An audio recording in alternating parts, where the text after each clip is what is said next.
Well, hello everyone. I hope and pray that you're doing well. We are looking in church right now at the God story.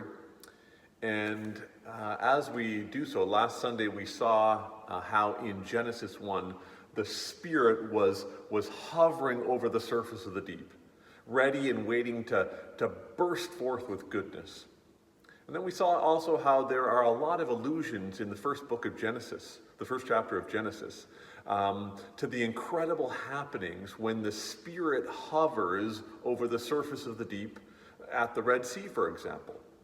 And in fact, the Spirit is brooding also over our broken world and in our own very personal lives, hovering over the chaos, ready and waiting to burst forth with goodness by delivering us safely through the chaos. And so a quote from the book: we should also be remembering that the Spirit is not hovering merely over the presentable places of our lives, the social media story that we want everyone to see, or the most glamorous versions of ourselves that we parade before others. Rather, the Spirit is moving over the tohu vabohu parts of our hearts, the broken and disordered parts, the empty and formless parts. And so somebody reminded me after this past Sunday's sermon of Sally Lloyd Jones's poem. And you may recognize this book. The poem's not in this book, but you may remember we've referred to this book, Thoughts to Make Your Heart Sing. I just want to read this poem. Chaos, an Advent poem by Sally Lloyd Jones.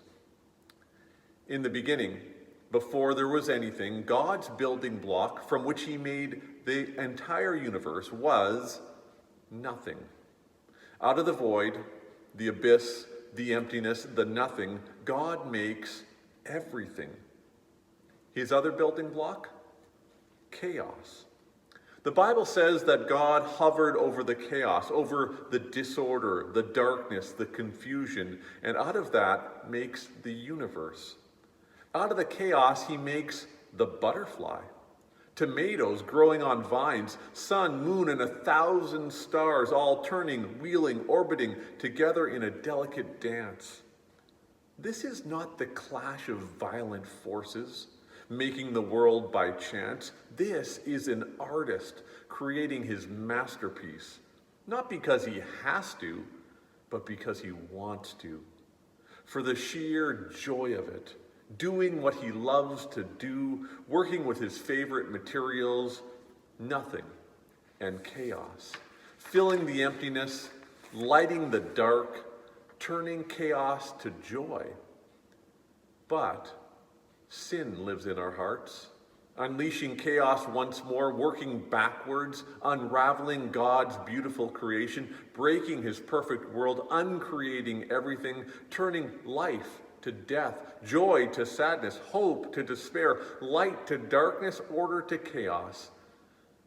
But God would once again turn chaos to joy. This time not hovering over the chaos, but entering into it, taking the chaos into his own heart, mending his broken world, and in mending it, die.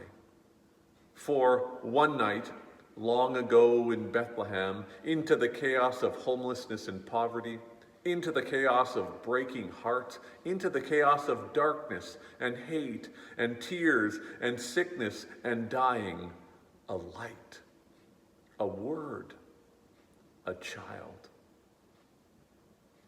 The peace of Christ be with you all.